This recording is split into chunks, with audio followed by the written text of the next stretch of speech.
London থেকে নির্দেশ যায় যেখানে যেখানে বাঙালি আছে সেখানে সেখানে আন্দোলন করতে হবে। তাহলে যেটা করা মানে কি আমাদের দেশের ভাবমূর্তি শুধু নষ্ট না, যারা কোনো কাজ করে খাচ্ছে তাদের রুজি রোজগারও তো নষ্ট হয়ে যাবে। যারা এসবের সাথে জড়িত সারা বাংলাদেশের আনাচে গানাচে যে যেখানে আছে তাদের খুঁজে বাইর করুন এবং তাদের শাস্তির ব্যবস্থা করার জন্য সহযোগিতা করুন। আমি দেশবাসীর কাছে সেই আহ্বান জানাই। দেশের সম্মান নষ্ট করতে এখনো লন্ডন বসে ষড়যন্ত্র চলছে। ধ্বংসযজ্ঞে জড়িতদের খুঁজে বের করতে জনগণের সহায়তা চাইলেন প্রধানমন্ত্রী। শিক্ষার্থীদের হত্যা করে সরকারের উপর দায় চাপানো হচ্ছে অভিযোগ ওবায়দুল কাদেরের। প্রতিটি হত্যার বিচার বিভাগীয় তদন্ত ও বিচার হবে। সপ্তাহ পেরোলেও সরানো হয়নি দুর্বৃত্তের দেয়া আগুনের স্থাপনার ধ্বংসস্তূপ। সেদিনের কথা মনে পড়লে আঁতকে ওঠেন প্রত্যক্ষদর্শীরা। ঢাকা সহ ৩ জেলায় বিকেল ৫টা পর্যন্ত কারফিউ শিথিল। সারা দেশ থেকে ২৬৬ জনকে গ্রেপ্তার করেছে র্যাব। অভিযান অব্যাহত থাকবে। এবং পর্যটক শূন্য কক্সবাজার, কাজ হারানোর ঝুঁকিতে ২০,০০০ কর্মী, ১৫০ কোটি টাকার লোকসান দাবি ব্যবসায়ীদের।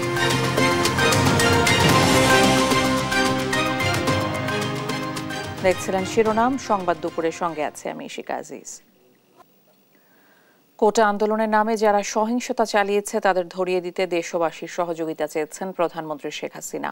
সকালে ক্ষতিগ্রস্ত বিটিভি ভবন পরিদর্শন করে তিনি বলেন, সাজাপ্রাপ্ত তারেক রহমান লন্ডন থেকে নির্দেশ দিয়ে বিভিন্ন দেশে থাকা প্রবাসীদের উস্কে দিচ্ছে।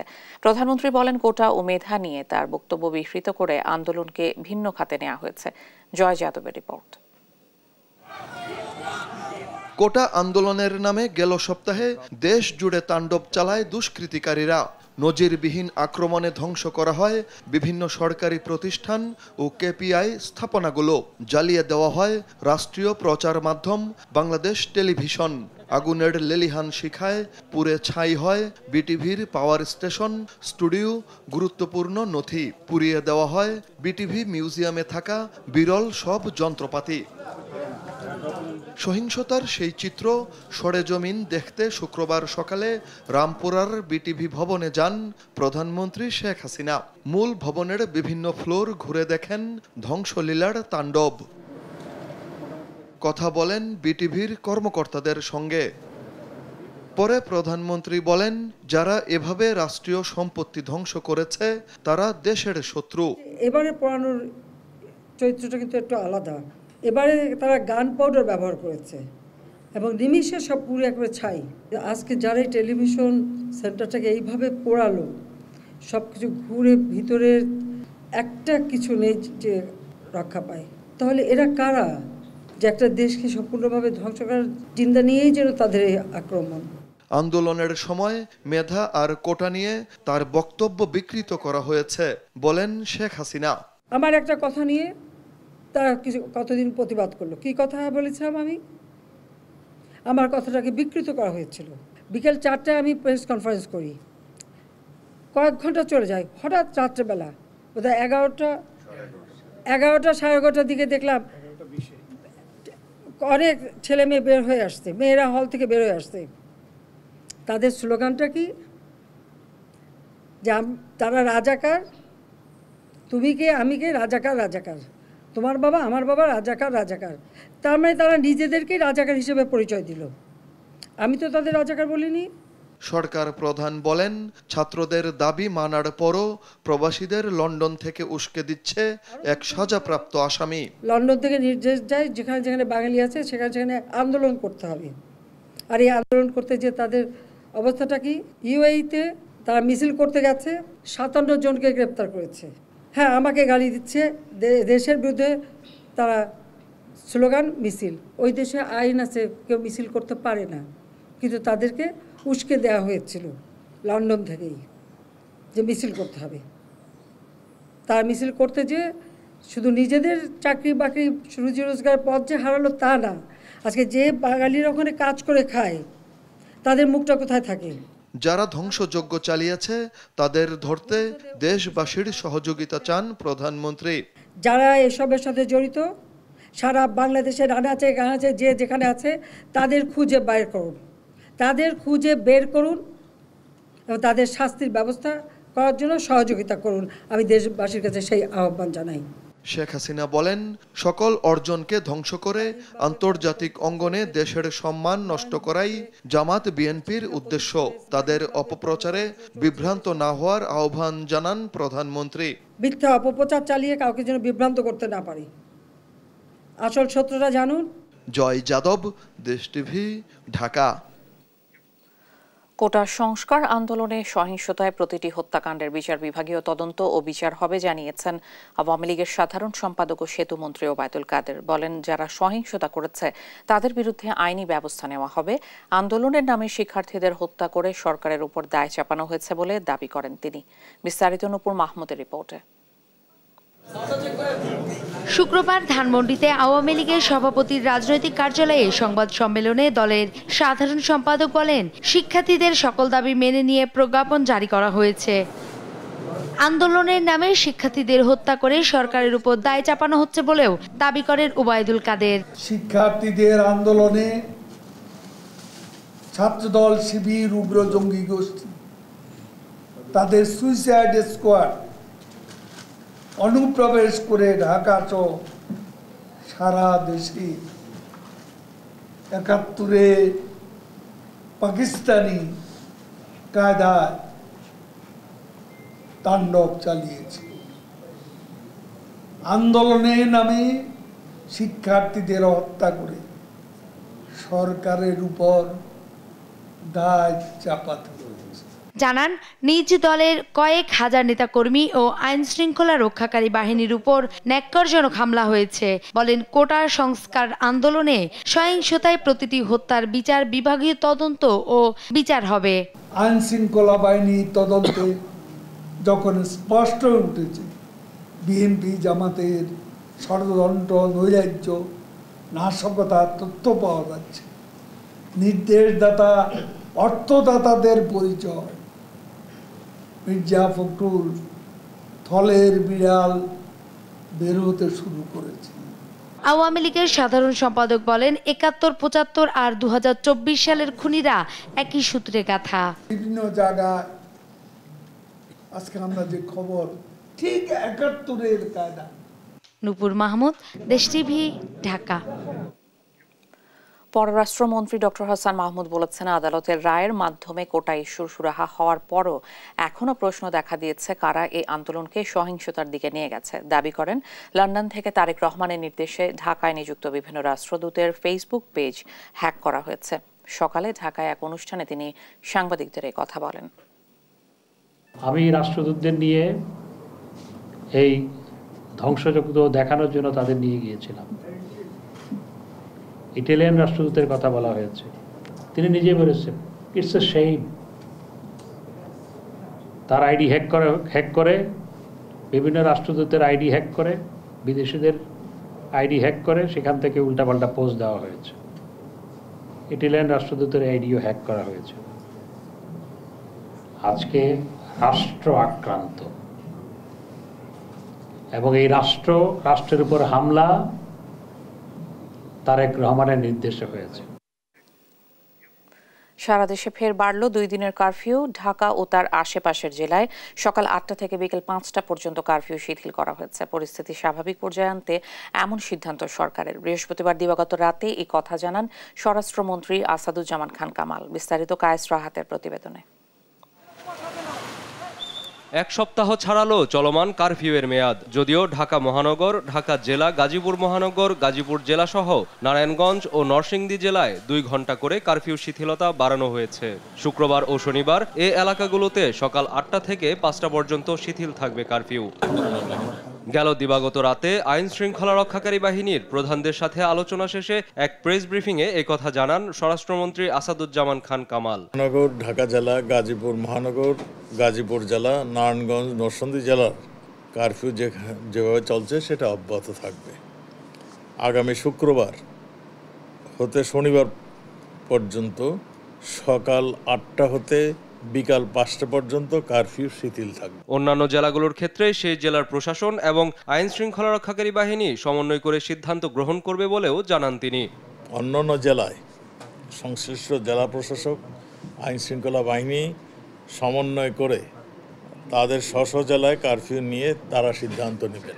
সাংবাদিকদের এক প্রশ্নের জবাবে বলেন, প্রকৃত দোষীদের আইনের আওতায় নিয়ে আসতে অভিযান চলবে।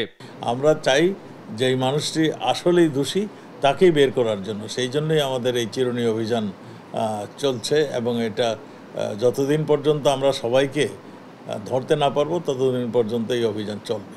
এদিকে নাশকতার ঘটনায় আহতদের আরোগ্য ও নিহতদের আত্মার মাগফিরাত কামনায় বিভিন্ন ধর্মীয় উপাসনালয়ে বিশেষ প্রার্থনার আয়োজন করবে সরকার। ঢাকার বাইরে চট্টগ্রামে সকাল ৬টা থেকে সন্ধ্যা ৬টা, রংপুরে সকাল ৬টা থেকে সন্ধ্যা ৭টা, খুলনায় ও বরিশালে সকাল ৬টা থেকে রাত ৯টা পর্যন্ত শিথিল থাকবে কারফিউ। এদিকে রাজশাহীতে সময় কমিয়ে দুপুর ১২টা থেকে বিকাল ৩টা পর্যন্ত কারফিউ শিথিল রাখার সিদ্ধান্ত নেওয়া হয়। কায়েস রাহাত, দেশ টিভি, ঢাকা। রাজধানীর সড়কের পরিস্থিতি জানবো বাংলা মোটর এলাকা থেকে, সেখানকার খবরাখবর জানাচ্ছেন সহকর্মী শাহাদাত নিশাদ।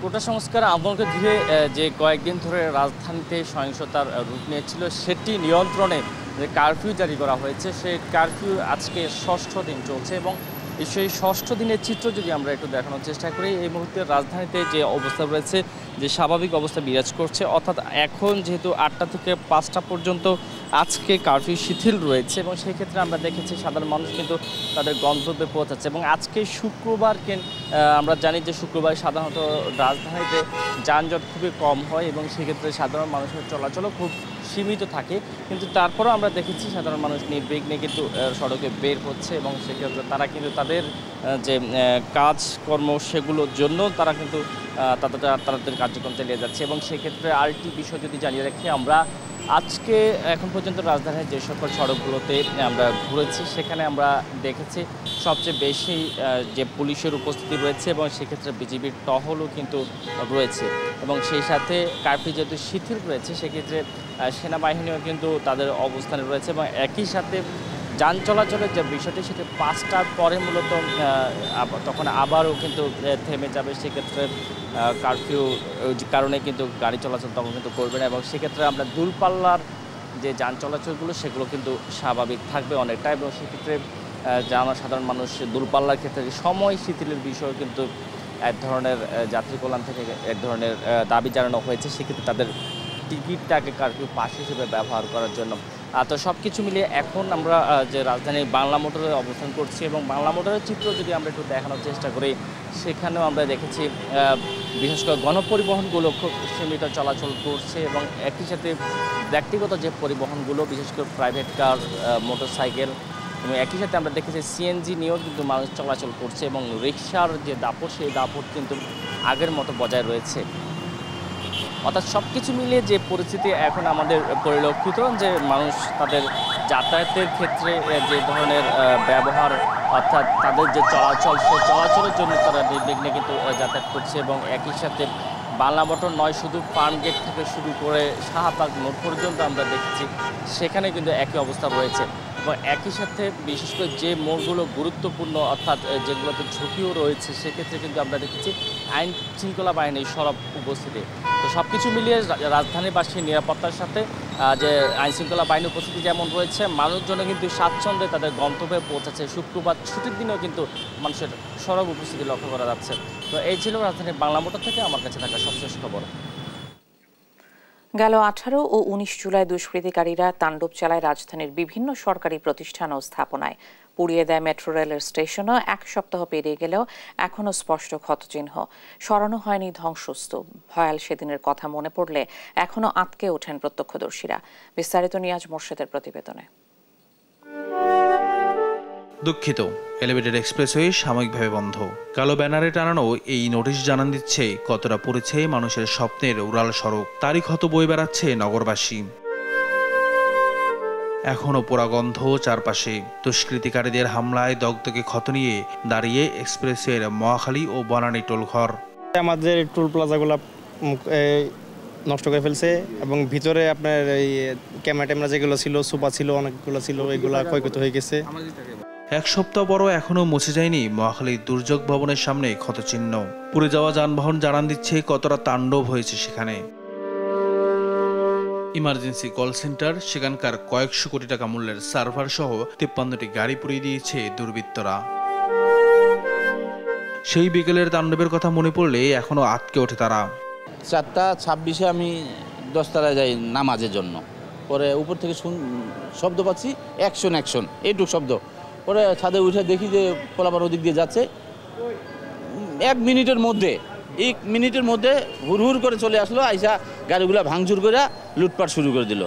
এরপরে গাড়ির ভিতরে ওরা ম্যাচ দিয়ে আগুন জ্বালিয়ে দিয়েছে। ভয় এখন তো রাত্রে অনেক সময় প্রথম 2টা এখন তো মনে করেন রাত্রে ঘুমাইতেও পারি না, অনেক সময় ঘুমাইলে ভয়তে লাফ দিয়ে উঠে যায়, কারণ চোখের সামনে সব জিনিসগুলো তো হয়েছে।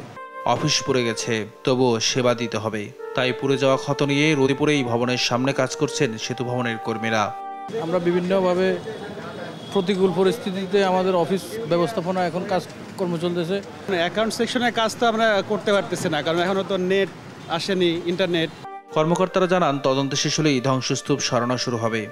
কোথায় কোন জায়গায় ইনজিউর্ড হয়েছে সেটা আমরা বের করার চেষ্টা করছি। কোথায় কোন জায়গায় ইনজিউর্ড হয়েছে এমন সবাই দেখে যাচ্ছে, তারা রিপোর্ট দেবে, তারা রিপোর্ট দিয়ে বলবে, বলার পরে আমরা প্রয়োজনীয় মেরামত, যখন মেরামত যোগ্য হলে, এখন এই মুহূর্তে কিন্তু কিছুই বলতে পারছি না, মেরামত যোগ্য হলে তারপর বলতে পারবে। যোগাযোগ খাতে সবচেয়ে আধুনিক ও দ্রুততম বাহন মেট্রো রেলও বাদ যায়নি দুর্বৃত্তদের হামলা থেকে। হামলা থেকে রেহাই পায়নি রাষ্ট্রীয় সম্প্রচার মাধ্যম বাংলাদেশ টেলিভিশনও। তবে দ্রুতই ক্ষত সরিয়ে আবারও ঘুরে দাঁড়াবে দেশ, এমনটাই প্রত্যাশা সবার। নিয়াজ মুর্শেদ, দেশ টিভি, ঢাকা। কোটা সংস্কার আন্দোলন আর কারফিউয়ের প্রভাব পড়েছে পর্যটন খাতেও। দেশের সবচেয়ে বড় পর্যটন কেন্দ্র কক্সবাজারে এখন শুনশান নীরবতা। ব্যবসায়ীদের দাবি প্রায় 150 কোটি টাকার লোকসান হয়েছে, কাজ হারানোর ঝুঁকিতে প্রায় 20,000 শ্রমিক। সহকর্মী সৌরভ দেবের পাঠানো তথ্য ও ছবিতে ফারজানা ইসলামের ডেস্ক রিপোর্ট। শুনশান নীরবতা কক্সবাজার সমুদ্র সৈকত জুড়ে। 1 সপ্তাহের বেশি সময় ধরে চলা সহিংসতা ও চলমান কারফিউর কারণে পর্যটক শূন্য বিশ্বের অন্যতম দীর্ঘতম এ সমুদ্র সৈকত। শুধু আবাসিক হোটেল নয়, তালা ঝুলছে রেস্তোরাঁগুলোতেও। এমন পরিস্থিতিতে হতাশ পর্যটন ব্যবসায়ীরা। তারা বলছেন কক্সবাজারে 450 হোটেল গেস্ট হাউসে 7 দিনে 100 কোটি টাকার লোকসান হয়েছে। পাশাপাশি রেস্তোরাঁ মালিকদের ক্ষতি প্রায় 50 কোটি টাকা। ক্ষতিগুলো হচ্ছে যেমন আপনার কারেন্টের বিল, বিদ্যুৎ বিল, জেনারেটর, পাশাপাশি মেনটেন্যান্স খরচ এবং যে আমাদের স্টাফের স্যালারি, বিভিন্ন ক্ষেত্রে প্রতিষ্ঠানগুলো লোনের সম্মুখীন আছে, তারা লোন নিয়ে প্রতিষ্ঠান চালাচ্ছে, তাদের লোনের উপরে আপনার একটা ভর্তুকি চলে আসতেছে। এগুলো সব কিছু বিষয় নিয়ে আমরা আসলে ক্ষতির সম্মুখীন আছি। যদি এখান থেকে দ্রুত উত্তোলন হতে না পারি তাহলে আমরা মারাত্মক ক্ষতির সম্মুখীন করব। আমরা আমাদের যেই সংকটটুকু রয়েছে এর মধ্যে আমরা মনে করি আমাদের পর্যটন খাতে 1 থেকে 1.5 কোটি টাকা ক্ষতি হয়ে গেছে, এবং আমরা এই ক্ষতিটুকু কীভাবে পোষাবো সেটা একমাত্র আল্লাহ ছাড়া কেউ জানে না। পর্যটক না থাকায় ক্ষতির মুখোমুখি পর্যটন সংশ্লিষ্ট প্রায় 20,000 শ্রমিক। এভাবে চলতে থাকলে চাকরি হারাতে পারেন অনেকে। এখন আমরা অসহায়ের মতো বসে আছি। যত পর্যটক আটকা ছিল গতকালকে সবাই চলে গেছে। এখন এই পরিস্থিতি হয়ে গেছে, আমাদের ইলেকট্রিসিটি বিলটাও ওঠার কোনো রাস্তা নেই। এখন এই পরিস্থিতি কবে সুস্থ হবে, কবে আমরা পর্যটন বান্ধব পাবো তার কোনো নিশ্চয়তা নেই। এদিকে জেলা প্রশাসন জানিয়েছে কক্সবাজারে এই মুহূর্তে তেমন পর্যটক নেই। যারা কক্সবাজার ভ্রমণে এসে কারফিউ আটকা পড়ে তাদের মঙ্গলবার সেনাবাহিনীর পাহারায় পৌঁছে দেয়া হয় ঢাকা পর্যন্ত। নিউজ ডেস্ক, দেশ টিভি। এবার গাজীপুরের সবশেষ খবরাখবর জানাচ্ছেন সহকর্মী নজরুল ইসলাম।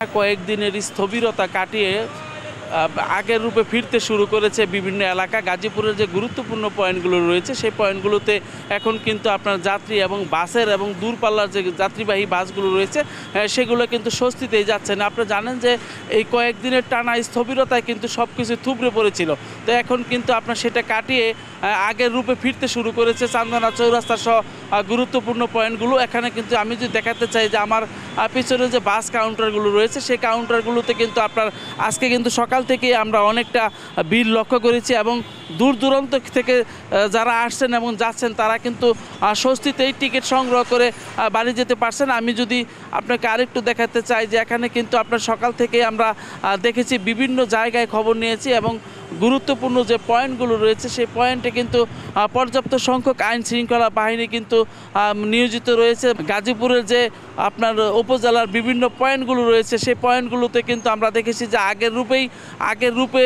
ফিরতে শুরু করেছে এবং মানুষ কিন্তু সাধারণ মানুষ কিন্তু ঘর থেকে বেরিয়ে এবং কর্মজীবনে কিন্তু মানুষ ফিরছেন এবং পাশাপাশি কিন্তু প্রাণচাল্য সৃষ্টি হয়েছে। সবগুলো সড়কেই কিন্তু আপনারা দেখতে পাচ্ছেন যে গণপরিবহনের পাশাপাশি পণ্যবাহী যে গাড়িগুলো রয়েছে সেগুলো কিন্তু স্বস্তিতেই যার গন্তব্যে যাচ্ছেন। এরকমটাই কিন্তু আমরা গাজীপুর সহ বিভিন্ন উপজেলার থেকে যে গাড়িগুলো আসছে সেগুলো কিন্তু স্বস্তিতেই যাচ্ছে। তো ঢাকা, টাঙ্গাইল, ঢাকা, ময়মনসিংহের যে গুরুত্বপূর্ণ পয়েন্টগুলো রয়েছে সেই পয়েন্টগুলোতে আমরা বিপুল সংখ্যক আইন শৃঙ্খলা বাহিনী কিন্তু আমরা নিয়োজিত রয়েছে এবং গুরুত্বপূর্ণ পয়েন্টও কিন্তু আমরা আইন শৃঙ্খলা যে বাহিনী সেগুলোর উপস্থিতি কিন্তু আমরা লক্ষ্য করেছি এবং পাশাপাশি সব যে জায়গায় কিন্তু আমরা মানুষের যে স্বস্তি সেটা কিন্তু স্বস্তিতে কিন্তু বাড়ি ফিরছেন এবং মানুষ কিন্তু যার কর্মে যাচ্ছেন। তো গাজীপুরের বিভিন্ন জায়গা থেকে যে এই স্থবিরতা সেটা কাটিয়ে আগের রূপে ফিরতে শুরু করেছে গাজীপুরের চেহারা। তো এভাবেই গাজীপুর কিন্তু আপনার স্থবিরতা কাটিয়ে সাধারণ মানুষের মধ্যে কিন্তু যে আতঙ্কটা ছিল সেটা কিন্তু কাটিয়ে সাধারণ মানুষ কিন্তু ঘর থেকে বেরিয়ে রাস্তায় অবস্থান করছেন এবং সবাই যার কর্মস্থলে ফিরছেন এবং আমরা দেখেছি যে দূরপাল্লার যে যানবাহন রয়েছে সেগুলো কিন্তু স্বস্তিতেই যাচ্ছেন বিভিন্ন জায়গায়। তো আমার কাছে গাজীপুর চান্দনা চৌরাস্তা থেকে এই ছিল সর্বশেষ। রাজধানীর বাজারে কমতে শুরু করেছে সব ধরনের সবজি সহ নিত্যপণ্যের দাম। বিক্রেতারা বলছেন স্বাভাবিক হতে চলেছে পণ্যের সরবরাহ ব্যবস্থা, তবে দাম নিম্নমুখী হলেও ক্রেতা উপস্থিতি এখনো কম বাজারগুলোতে। অবশ্য ক্রেতারা বলছেন সরবরাহ ব্যবস্থায় কঠোর নজরদারি প্রয়োজন সরকারের। এম.এ. আজিমের রিপোর্ট। রাজধানীর কাঁচা বাজারে মিলছে সব ধরনের সবজি, দামও নিম্নমুখী। দুদিন আগে 4 থেকে 500 টাকা কেজি দরের কাঁচামরিচ এখন বিক্রি হচ্ছে 200 টাকায়। টমেটো, গাজর, বেগুন, কাঁকরোলের দামও কমেছে 30 থেকে 40 টাকা পর্যন্ত। বিক্রেতারা বলছেন সরবরাহ ব্যবস্থা স্বাভাবিক হওয়ায় দাম নিম্নমুখী। এখন আপনি মোটামুটি সব সবজির দাম কম, সবজিও আস্তে আস্তে আমদানি বেশি। যেমন কাঁচামরিচ ছিল 400 থেকে 500 টাকা কেজি, এখন বর্তমানে 180 টাকা 200 টাকা এরকম কেজি বেচা হইতেছে। তো কমলে কি হবে, এখন তো বাজারে কাস্টমার নেই, মানুষ তো নাই, দেখেন না লোকজন একদম ফাঁকা। আজকে শুক্রবার বসে রয়েছে একদম ফ্রি। অবশ্য অপরিবর্তিত আছে মাংসের দাম। গরুর মাংস 800 আর খাসির মাংস বিক্রি হচ্ছে 1100 টাকায়। আন্দোলন আর কারফিউর প্রভাব পড়েনি মুরগির মাংসের দামেও। কারফিউর আগে মাংস পরিবর্তন হয়েছিল না, যে রেট আসলে ওই রেটই আসছিল, কিন্তু দাম বাড়েও নাই কমও নাই। একটা গরু কাইটা 2 দোকানে ভাগ করে নিতে হয়, একটা গরু বেচতে খুব সমস্যা হয়ে জায়গা। সারাদিন সকাল থেকে লয়ে 40-35 কেজি গোছ সকাল থেকে ধরে রাতের 11টা বন্দি বয়ে বেচছি ভাই। ক্রেতারা বলছেন আন্দোলন আর কারফিউর মধ্যে আকাশচুম্বী হওয়া পণ্যের দাম কিছুটা কমছে, তবে বাজার এখনো ক্রেতার নাগালের বাইরে। হ্যাঁ, কাঁচামরিচের দাম একটু কমেছে, বাট অন্যান্য যেসব নিত্য প্রয়োজনীয় জিনিসপত্র এগুলোর দাম এখনো কিন্তু কমে নাই। শুধু কাঁচামরিচ দিয়ে শুধুমাত্র বিবেচনা করলে হবে না। এটা তো আপনার দেশে যুদ্ধ লাগলেও আমাদের খেতে হবে, সবাইকেই খেতে হবে, ঠিক আছে। যে কোনো পরিস্থিতিতে আমাদেরকে নিত্য প্রয়োজনীয় জিনিস সেটা আমাদের প্রয়োজন। সেই ক্ষেত্রে আমি মনে করি দেশের যেই সিচুয়েশন হোক না কেন সেক্ষেত্রে সরবরাহের জন্য স্মুথ থাকে, যাতে নাকি প্রত্যেকটা মানুষ তার ক্রয় ক্ষমতার মধ্যে থাকে। বাজারগুলোতে সরবরাহ অব্যাহত থাকায় দাম বাড়েনি মাছের। কারফিউ আন্দোলন বা কোনো রাজনৈতিক কর্মসূচি কোনো কিছুতেই প্রভাব পড়ার কথা না নিত্যপণ্যের সরবরাহ ব্যবস্থায়, কিন্তু তারপরও বারবারই এগুলোর দোহাই দিয়ে বাড়ানো হয় নিত্যপণ্যের দাম। সরকারের কঠোর পদক্ষেপ এ বিষয়গুলোতেও দাবি করছে সাধারণ মানুষ। এম.এ. আজিম, দেশ টিভি, ঢাকা। এই ছিল এখনকার সংবাদ দুপুর। পরের বুলেটিন দেখার আমন্ত্রণ রইল। এছাড়া দেশ টিভির সর্বশেষ সব খবর পেতে ভিজিট করুন www.desh.tv। ফেসবুকে আমাদের সঙ্গে যুক্ত থাকুন দেশ টিভি অথবা দেশ টেলিভিশন পেজে। সর্বশেষ সব ভিডিও পেতে ইউটিউবে আমাদের হ্যান্ডেল @দেশ টেলিভিশন অথবা @দেশ টিভি নিউজ লিখে সার্চ করুন। ধন্যবাদ।